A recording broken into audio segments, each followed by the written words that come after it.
ఓం శాంతి. Murali date 25/4/2024. మధురమైన పిల్లలు, ఈ పురుషోత్తమ యుగమే గీతా అధ్యాయము. ఇందులోనే మీరు పురుషార్థం చేసి ఉత్తమ పురుషులు అనగా దేవతలుగా అవ్వాలి. ప్రశ్న: ఏ ఒక్క విషయముపై ధ్యానము సదా ఉన్నట్లయితే నావ తీరాన్ని చేరుకుంటుంది? జవాబు: సదా మేము ఈశ్వరీయ సాంగత్యంలో ఉండాలి అనే ధ్యాస ఉంటే నావ తీరాన్ని చేరుకుంటుంది. సాంగత్య దోషంలోకి వచ్చినట్లయితే, సంశయము వచ్చినట్లయితే నావ విషయ సాగరంలో మునిగిపోతుంది. బాబా ఏదైతే అర్థం చేయిస్తారో అందులో పిల్లలకు కొద్దిగా కూడా సంశయం కలగకూడదు. బాబా పిల్లలైన మిమ్మల్ని తమ సమానముగా, పవిత్రముగా మరియు జ్ఞాన స్వరూపులుగా తయారు చేసేందుకు వచ్చారు. కావున బాబా సాంగత్యంలోనే ఉండాలి. ఓం శాంతి. భగవాన్ వాచ: తండ్రి 5000 సంవత్సరాల క్రితం ఏ రాజయోగమునైతే అర్థం చేయించారో ఇప్పుడు మళ్ళీ దానినే నేర్పిస్తున్నారు అని పిల్లలకు తెలుసు. పిల్లలకు తెలుసు, కానీ ప్రపంచానికి తెలియదు. కావున గీతా భగవానుడు ఎప్పుడు వచ్చారు అని పిల్లలు ప్రశ్నించాలి. నేను రాజయోగాన్ని నేర్పించి మిమ్మల్ని రాజాది రాజులుగా తయారు చేస్తాను అని భగవంతుడు ఏదైతే అన్నారో ఆ గీతా అధ్యాయము ఎప్పుడు జరిగింది? ఇది ప్రశ్నించాలి. ఈ విషయం ఎవరికీ తెలియదు. ఇప్పుడు మీరు ప్రత్యక్షముగా వింటున్నారు.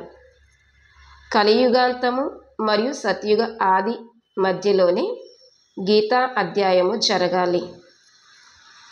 ఆది సనాతన దేవీ దేవత ధర్మస్థాపనను చేస్తారు కాబట్టి తప్పకుండా సంగమ యుగంలోనే వస్తారు. పురుషోత్తమ సంగమ యుగము తప్పకుండా ఉంది. పురుషోత్తమ సంవత్సరము అని గానం చేస్తారు, కానీ పాపం వారికి తెలియదు. మొదరాతి మధురమైన పిల్లలైన మీకు తెలుసు. ఉత్తమ పురుషులుగా అయ్యేందుకు అనగా మనుషులను ఉత్తమ దేవతలుగా చేసేందుకు తండ్రి వచ్చి చదివిస్తారు. మనుష్యుల్లో ఉత్తమ పురుషులు ఈ దేవతలు అనగా లక్ష్మీనారాయణులు. మనుష్యులను దేవతలుగా ఈ సంగమ యుగంలోనే తయారు చేస్తారు. దేవతలు తప్పకుండా సత్యయుగంలోనే ఉంటారు. మిగిలిన వారందరూ కలియుగంలో ఉంటారు. మనం సంగమయుగ బ్రాహ్మణులము అని పిల్లలైన మీకు తెలుసు.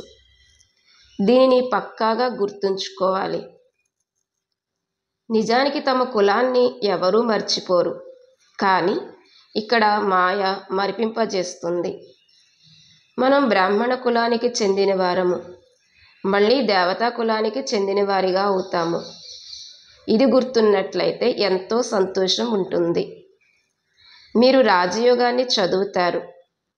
ఇప్పుడు మళ్ళీ భగవంతుడు గీతా జ్ఞానమును అనగా దేన్నైతే భారతదేశ ప్రాచీన యోగము అని అంటారో దానిని వినిపిస్తున్నారని మీరు అర్థం చేయిస్తారు. ఇక్కడ మనం మనుషుల నుండి దేవతలుగా అవుతున్నాము. కామం మహాశత్రువు అని తండ్రి అన్నారు.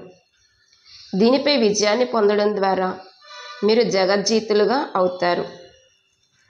పవిత్రత విషయంలో ఎంతగా వాదిస్తూ ఉంటారు. మనుష్యుల కొరకు వికారాలు ఖజానా వంటివి. మనుష్యుల కొరకు వికారాలు ఖజానా వంటివి. లౌకిక తండ్రి నుండి ఈ వారసత్వం లభిస్తుంది.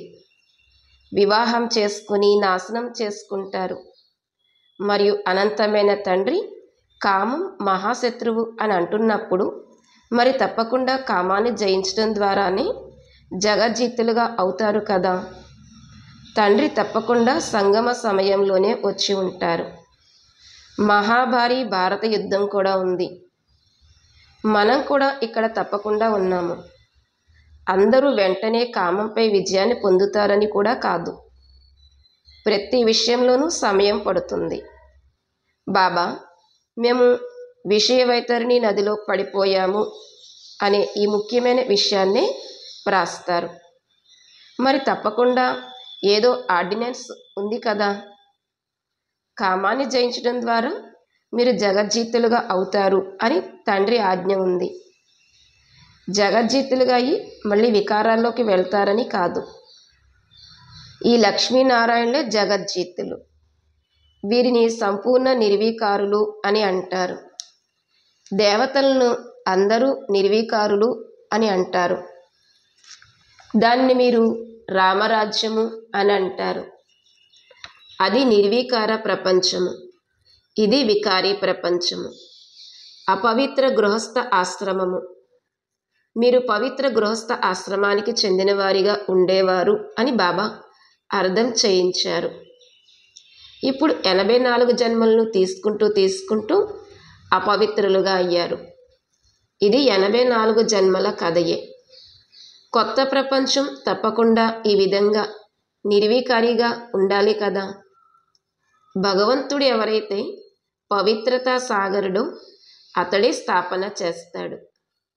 మళ్ళీ రావణ రాజ్యం అనగా అసురీ రాజ్యము. ఇప్పుడు మీరు అసురీ రాజ్యంలో కూర్చున్నారు. ఈ లక్ష్మీనారాయణులు దైవీ రాజ్యానికి గుర్తు. పిల్లలైన మీరు ప్రభాత యాత్రలు మొదలైనవి నిర్వహిస్తారు. ప్రభాతము అని ఉదయమునే అంటారు. ఆ సమయంలో మనుషులు నిద్రిస్తూ ఉంటారు కాబట్టి ఆలస్యముగా నిర్వహిస్తారు. ఎప్పుడైతే సెంటర్ కూడా ఉంటుందో అప్పుడే ప్రదర్శన కూడా బాగా జరుగుతుంది. అక్కడికి వచ్చి కామం మహాశత్రువు అని, దానిపై విజయాన్ని పొందడం ద్వారా జగజ్జీతులుగా అవుతారు అని అర్థం చేసుకుంటారు. లక్ష్మీనారాయణ ట్రాన్స్లేట్ చిత్రం తప్పకుండా మీతో పాటు ఉండాలి. దానిని ఎప్పుడూ మర్చిపోకూడదు. ఒకటేమో ఇది, ఆ తర్వాత మెట్ల చిత్రం. ట్రక్కులో ఏ విధంగా దేవతలను తీసుకువెళ్తారో అలాగే మీరు ఈ 2-3 ట్రక్కులను అలంకరించి అందులో ఈ ముఖ్య చిత్రాలను తీసుకువెళ్తే చాలా అందంగా ఉంటుంది. దినప్రతిదినము చిత్రాల వృద్ధి కూడా జరుగుతూ ఉంటుంది. మీ జ్ఞానము వృద్ధి పొందుతూ ఉంటుంది. పిల్లల వృద్ధి కూడా జరుగుతూ ఉంటుంది. అందులో పేదవారు, షావుకారులు అందరూ వచ్చేస్తారు. శివబాబా బండారము నిండుతూ ఉంటుంది. ఎవరైతే బండారమును నింపుతారో వారికి అక్కడ ప్రతిఫలము ఎన్నో రెట్లుగా లభిస్తూ ఉంటుంది. కావున్నే మధురాతి మధురమైన పిల్లలు, మీరు పదమాపతులుగా అవుతారు.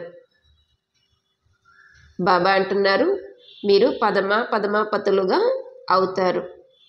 అది 21 జన్మలకి అవుతారు అని తండ్రి అంటారు. నేను స్వయం నేరుగా వచ్చాను.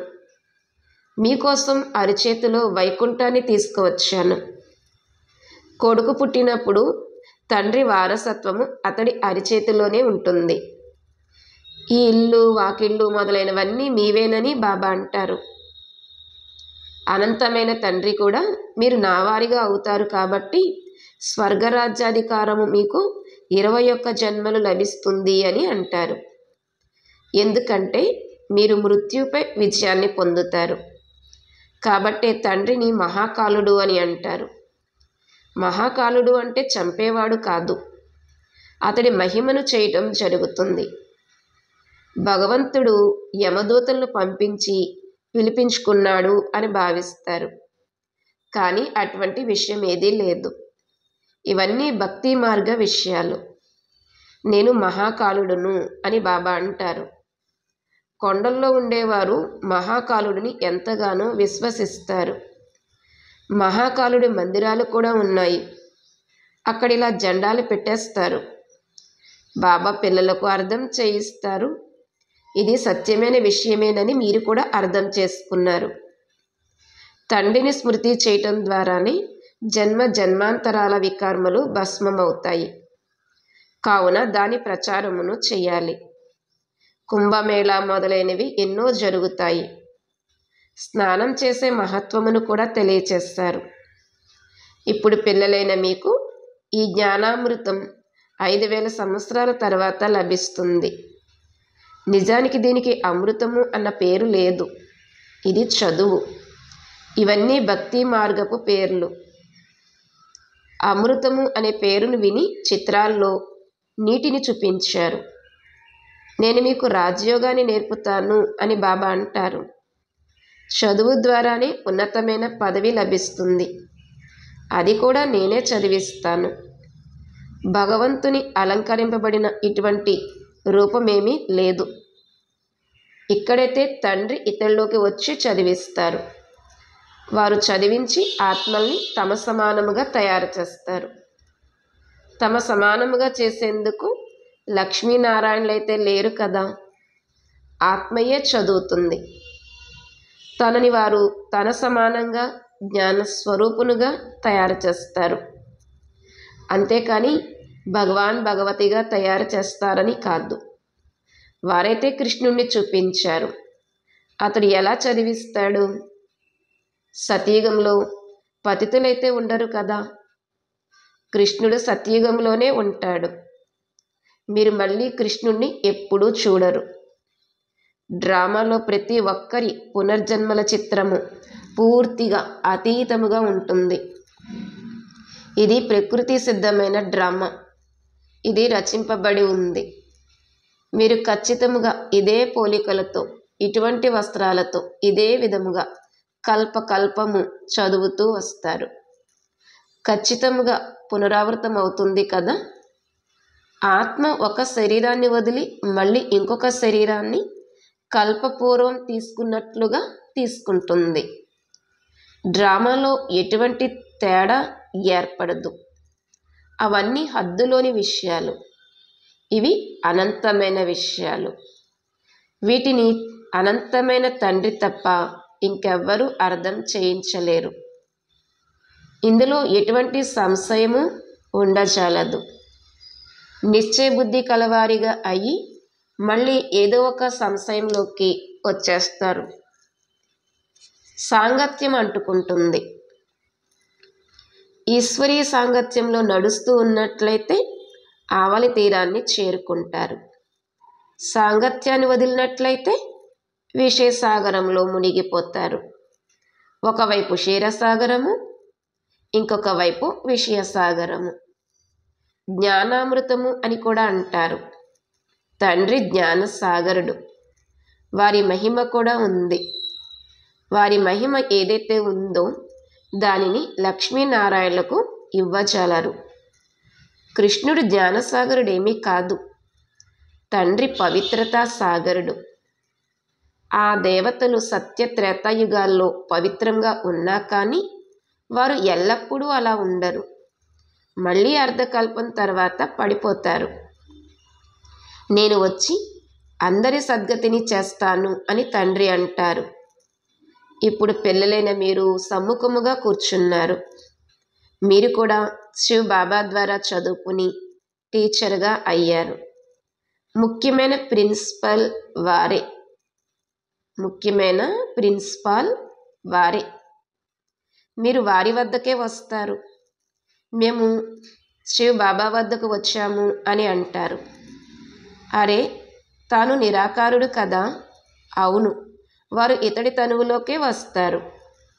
కావుననే బాప్దాదా వద్దకు వెళ్తున్నాము అని అంటారు. ఈ బాబా వారి రథము. వారిపై వీరి స్వారీ జరుగుతుంది. ఈ బాబా వారి రథము. వారిపై వీరి స్వారీ జరుగుతుంది. వారిని రథము, గుర్రము, అశ్వము అని కూడా అంటారు. ఈ విషయంలో కూడా దక్ష ప్రజాపిత ఒక యజ్ఞాన్ని రచించాడు అన్న కథ కూడా ఉంది. వారు ఒక కథను వ్రాసేస్తారు, కానీ అలాగేమీ జరగదు. శివ భగవాన్ వాచ, నేను ఎప్పుడైతే భారతదేశంలో అతి ధర్మగ్లాని జరుగుతుందో అప్పుడే వస్తాను. గీతావాదులు కూడా యదా యదాహి అని అంటారు, కానీ దాని అర్థాన్ని తెలుసుకోరు. మీది చాలా చిన్న వృక్షము, దానికి తుఫాన్లు కూడా వస్తాయి. ఇది కొత్త వృక్షం కదా, దాని పునాది అయితే ఇదే.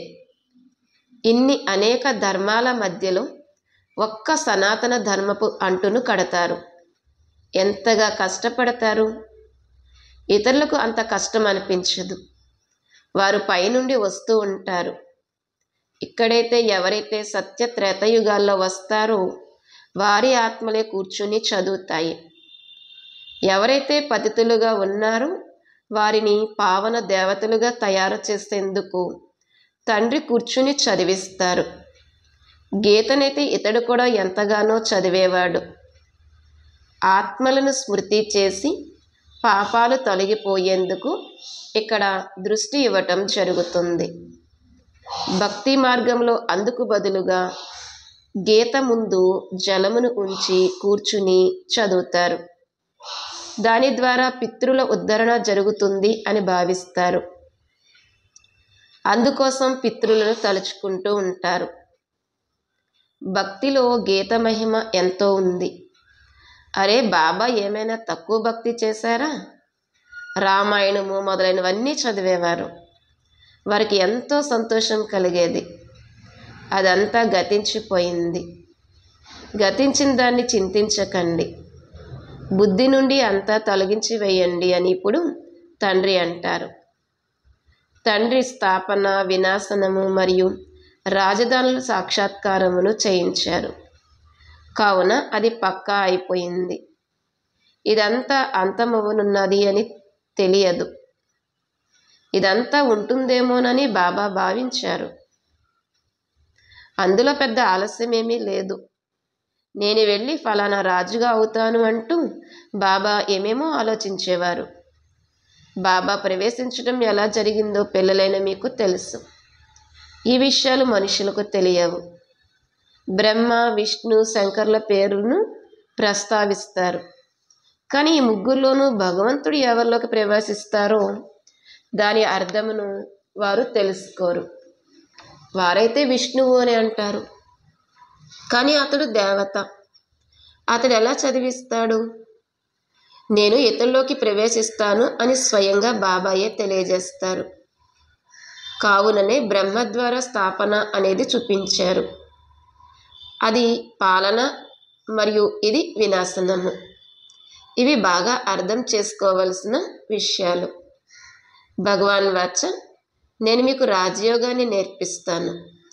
రాజయోగాన్ని నేర్పించేందుకు మరియు రాజ్య పదవిని ఇప్పించేందుకు ఆ భగవంతుడు ఎప్పుడు వచ్చారు? ఇది ఇప్పుడు మీరే అర్థం చేసుకుంటారు.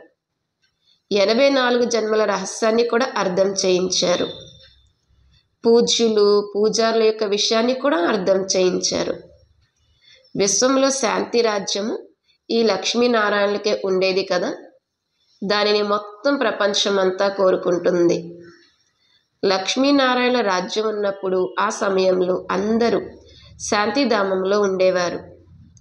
ఇప్పుడు మనం శ్రీమతంపై ఈ కార్యమును చేస్తున్నాము. అనేక సార్లు చేస్తాము మరియు చేస్తూ ఉంటాము. ఇది మీకు తెలుసు.